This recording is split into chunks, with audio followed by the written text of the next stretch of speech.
Hi hello दोस्तों। ये हमने अपार्टमेंट के लिए ग्रिल बनाया है। तो ये सारे पार्ट अलग अलग आ जाएंगे। इसको ऊपर ले जाके हम फिटिंग करना पड़ेगा। तो ये हमने सेपरेट कर लिया है पार्ट और उसको ले जाके इस तरह से फिटिंग किया है।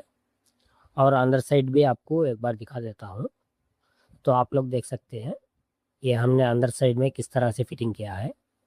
ऊपर वार भी हमने स्टेनलेस स्टील का शीट दिया है और नीचे साइड भी हमने शीट बेंड करके लगाया है।